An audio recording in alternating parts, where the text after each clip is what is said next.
Frenchman Lebout may be making his BAMMA debut in the most dramatic fashion, but he has competed at the very highest level and is unbeaten in his last 3 outings. Buoyed by his fellow countrymen's rich history of title success here in BAMMA, he will be a tough nut to crack. And Chris, with his last 11 bouts all going to decision, cardio will not be an issue for Ragnar as he looks to plunder the BAMMA lightweight title belt and, as he said, win over the British public. For the world title, it's great to see somebody from France as gifted as Mickael Lebout. There are so many awesome athletes coming out of the country right now in 2017, and Lebout is without a doubt one of the best.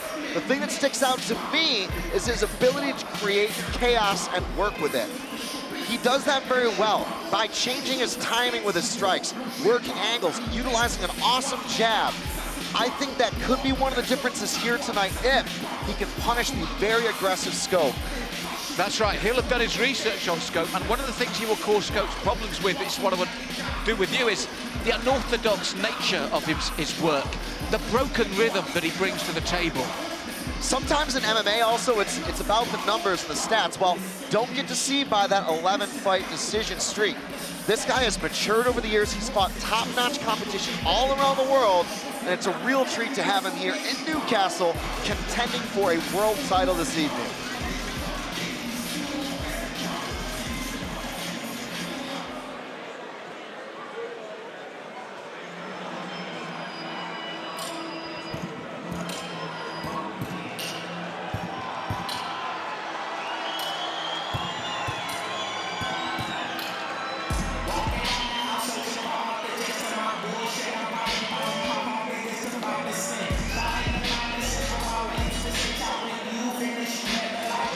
What an opportunity for the local hero who made his BAMMA debut right here in Newcastle, Chris.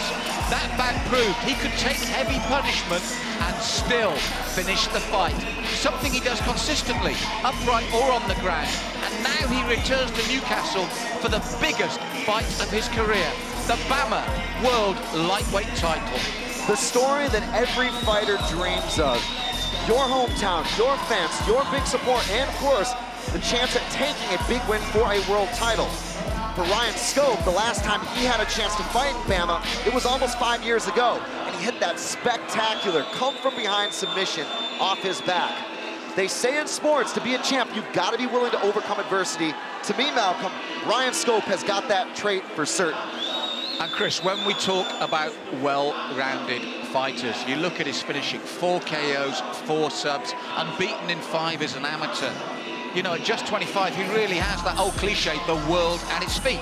Awesome boxing, really nice lead kick to the head, 8 stoppages and 9 wins. That should give you every indicator of what this kid is capable of.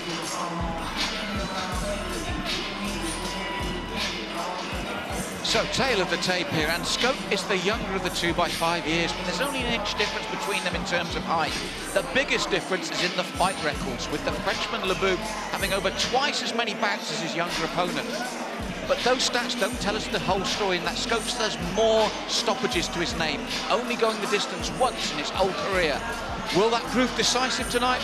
Let's find out as we go to MC Buddy Johnson to get our world lightweight title action underway. Live on ITV4, BAMMA Newcastle, presented by RDX Sports, Giant Inside. And now, ladies and gentlemen, inside the cage tonight, we present your main event of the evening. 3 5-minute rounds for BAMMA's vacant lightweight world title. And now, introducing first your challenger in the blue corner. He stands 5 feet 11 inches tall and weighing officially at 154.4 pounds. A professional fighting record, 16 wins, 7 defeats, 2 draws. Representing OB Fight from Paris, France, Mickael Ragnar Lebout. Your second challenger in the red corner, he stands 5 feet 10 inches tall and weighing officially at 154.4 pounds. A professional record, 10 wins to a single defeat, representing TFT from Sunderland, Northeast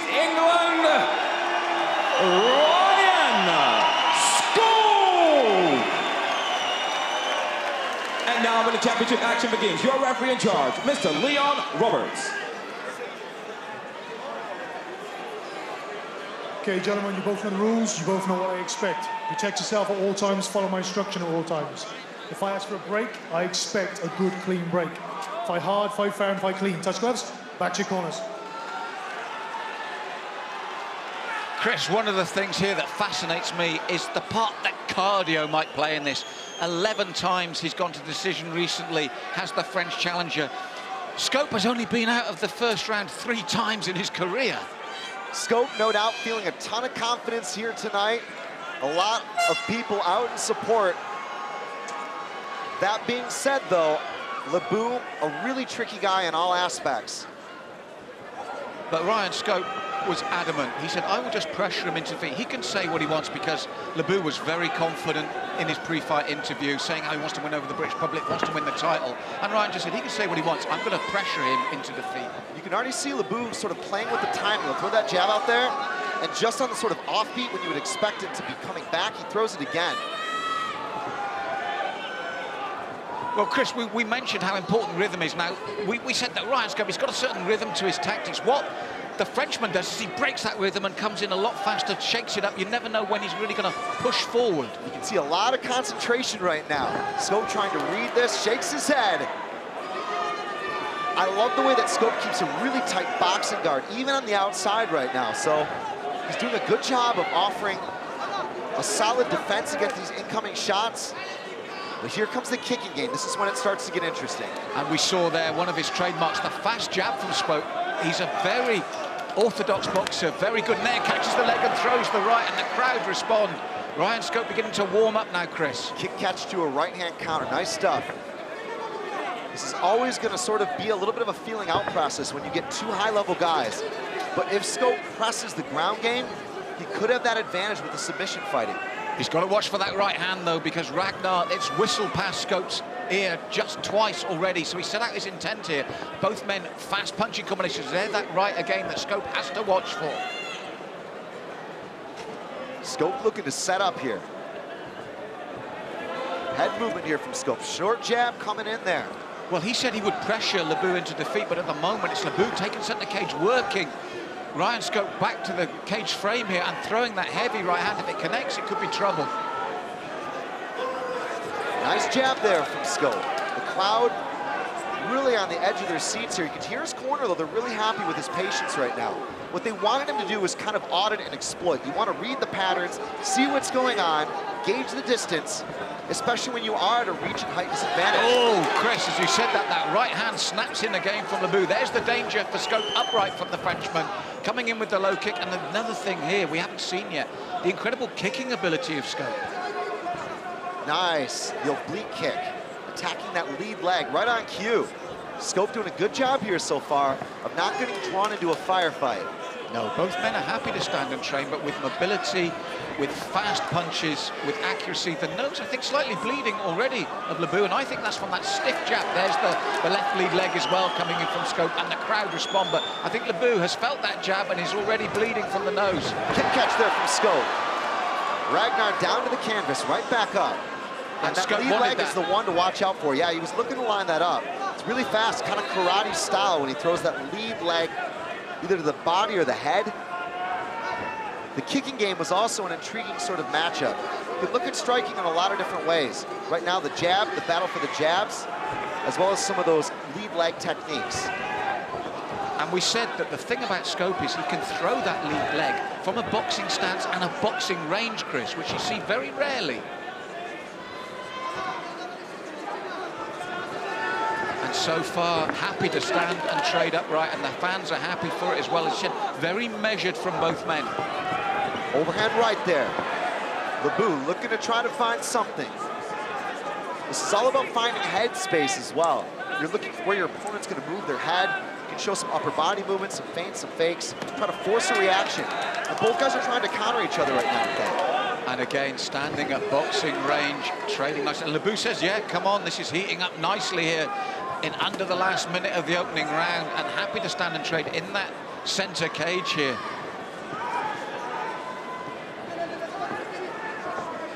Scope made him flinch there, actually. Scope kind of moved forward, and then Lebout backed off.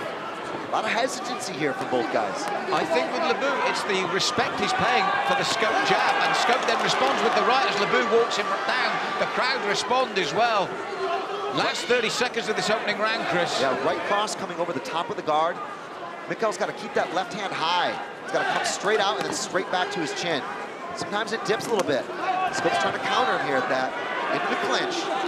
And in that clinch, you saw for the first time clearly the damage to Lebout's face here, and it's from that stiff jab that Scope has pumped out consistently across this opening round. And I'm very surprised with both men's skill set. They've been more than happy to keep this upright in the center of the cage. That might as well have been a ring, Chris. Snap jab there from Scope with the bell. Nice connection. That was one of the better punches he landed in the round.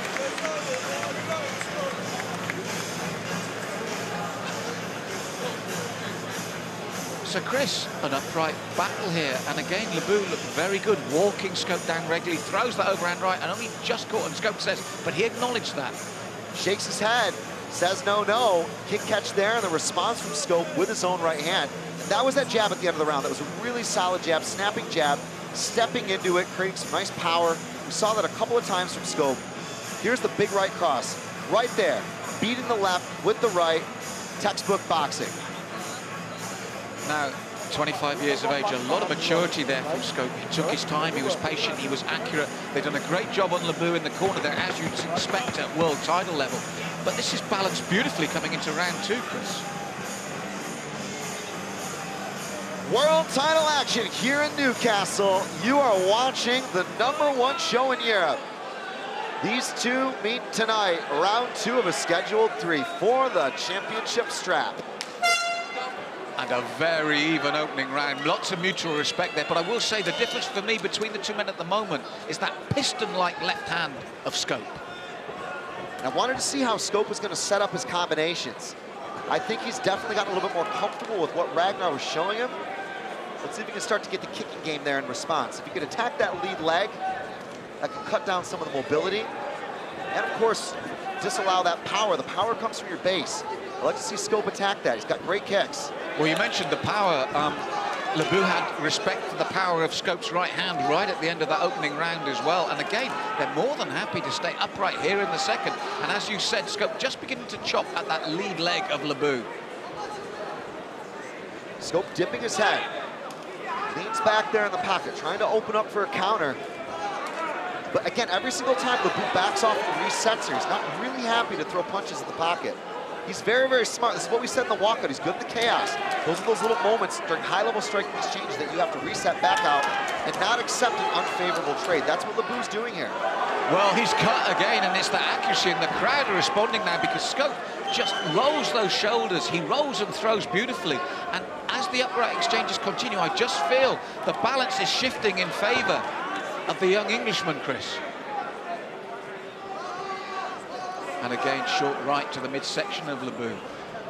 And I'm amazed at how happy Lebout is to stand and stay in the centre there with him. We've seen a lot of work from him, a lot of unorthodox stuff. We haven't seen it. In fact, it's been a very orthodox performance from Lebout. Nice kick there from Lebout. Both guys need to get that kicking game going. I think they're scared to kick because they're worried about the punching counters. Sometimes you want to play the game of punch the kicker. When a guy throws a lazy kick like that, you can target him, because his weight is obviously planted, probably on that lead leg if he kicks with the rear, for example. Just like that, you can see Scope back off, look for the right. Lebout actually feinted that kick to see what his response would be. Yes, and they're still happy to exchange punches and a boxing range there. And as you said, Scope is happier of the two to stay in the pocket. Lebout more in and out. And now starting to chop once again at that lead leg of Lebout from Scope. Take that mobility away. And as we said before already, a mature performance from the young man from England. Yeah, Scope kind of returned the favor there and faking that low kick. You can see him flinch a couple of times. That right hand is coming through solidly as well from Scope now. He's beginning to step in with that jab to follow up with the right hand. Oblique kick again. He'll throw that when he sees Lebout coming in a straight line. Kind of like a teep kick, but attacking that leg. He's also subtly changed the range. He's staying in the pocket more now, and this is why he's landing more consistently. And for the first time, Lebout wipes at that right eye, which is bleeding now as well above the nose. And it's the accuracy of Cope and the way that Scope is just staying in that pocket, just in range, more sideways movement, so he can always land even when Lebout misses. Oh, and the spin kick, we know he had good legs, that just missed. Going 360 there with that wheel kick attempt, coming up a little bit short, but again, Scope, I like the oblique kick. Every time he catches Lebout a little bit heavy on that lead leg, it's that push kick to the front leg, stomping down, really nasty technique. And on the boxing exchanges on the inside, he's winning that as well. He's more accurate, he's more hurtful. Lebout at the moment, for me, in this second round, it's key that he's just second best in these exchanges to Ryan Scope.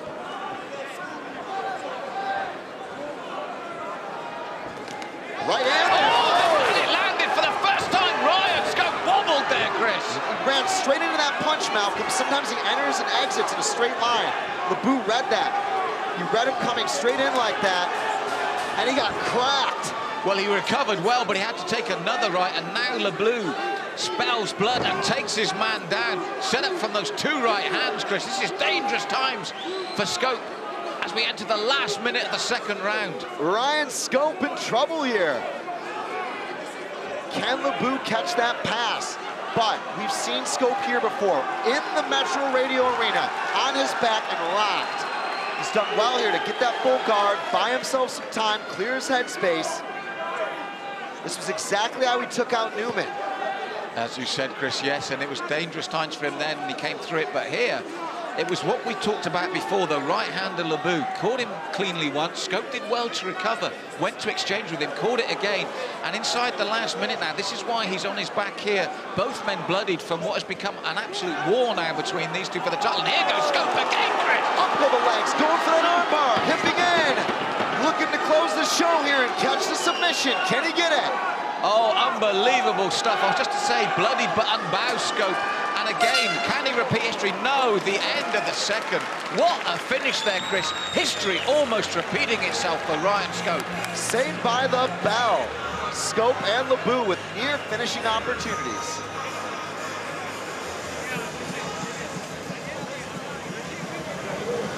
You can see the corner going to work here on both guys, Malcolm, and here's why.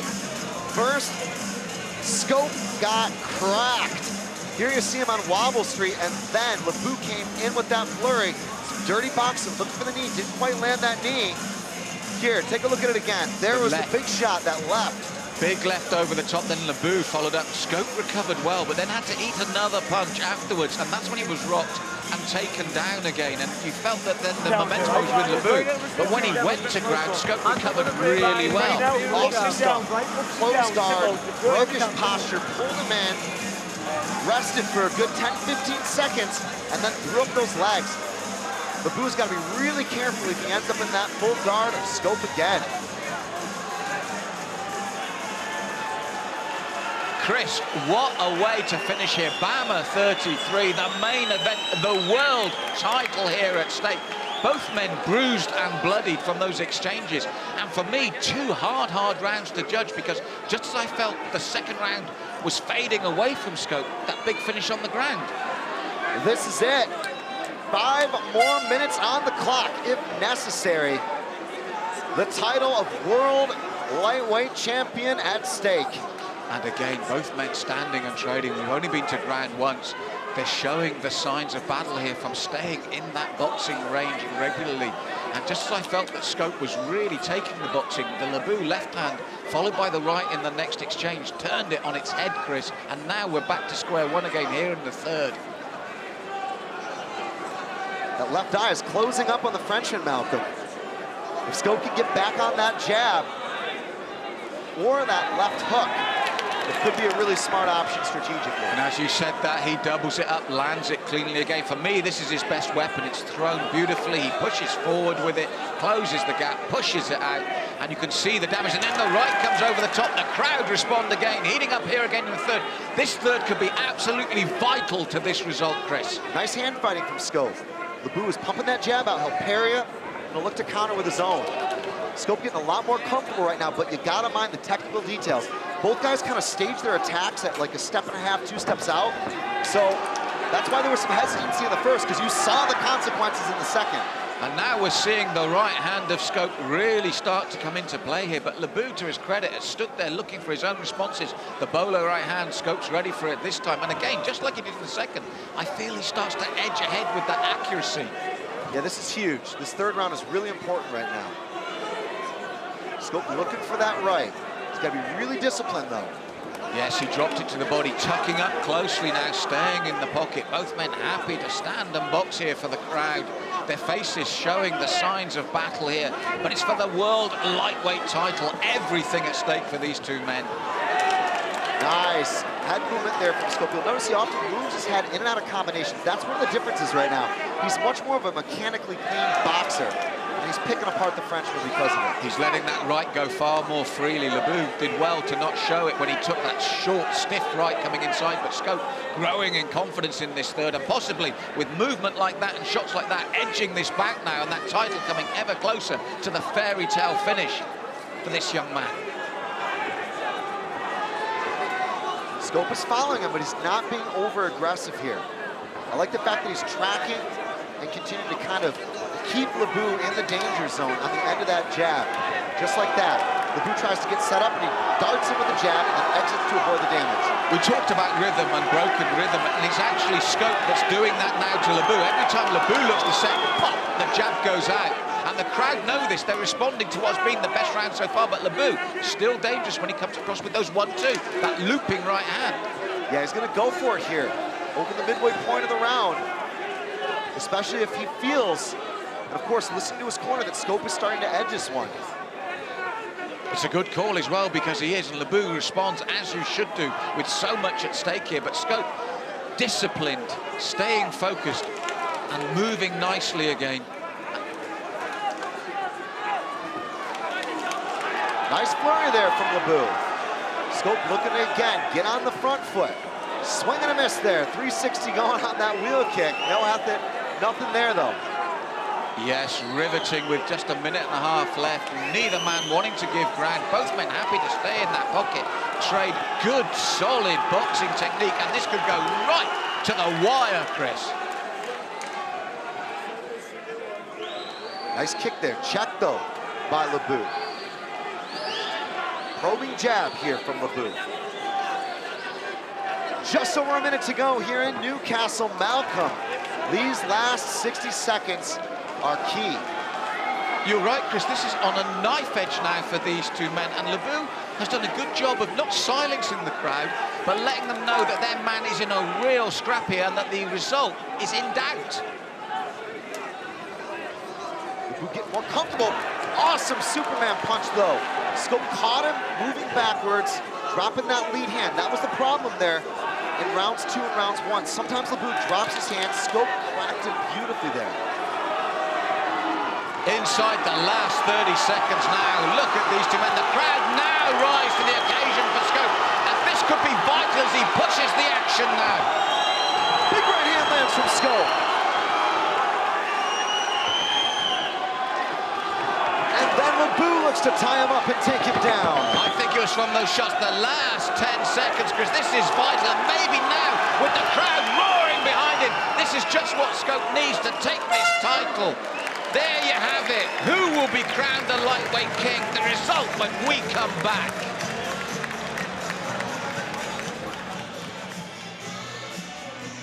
Mickael Lebout and Ryan Scope go 3 hard rounds here in Newcastle. BAMMA world title on the line. Where will it go? Buddy Johnson has the verdict. Ladies and gentlemen, inside the cage, your championship matchup went the distance 3 rounds. And we go to your judges' scorecards. Judge David Leatherby scores about 29-28 in favor of Lebout. Judge Ben Cartledge scores about 29-28 in favor of Ryan. And Judge Kevin Carpel scores about 30-27, declaring your winner by split decision and your new lightweight world champion, Ryan Scope. Ryan Scope is the lightweight champion of the world here in Newcastle. And what an atmosphere here this evening for his momentous return to BAMMA.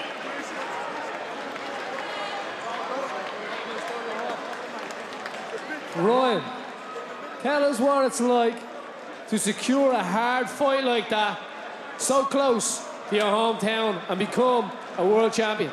I'm over the moon, yeah. It was a really tough fight. It was a lot tougher than I thought. Caused some good shots, but I got there in the end. You got that belt around. Anything to say? What's next? Whoever offer, really, you know, I'm always taking tough fights, so I'll fight anyone. Simple as that. Good man. You definitely, whoever wants it, I like it. He definitely has it.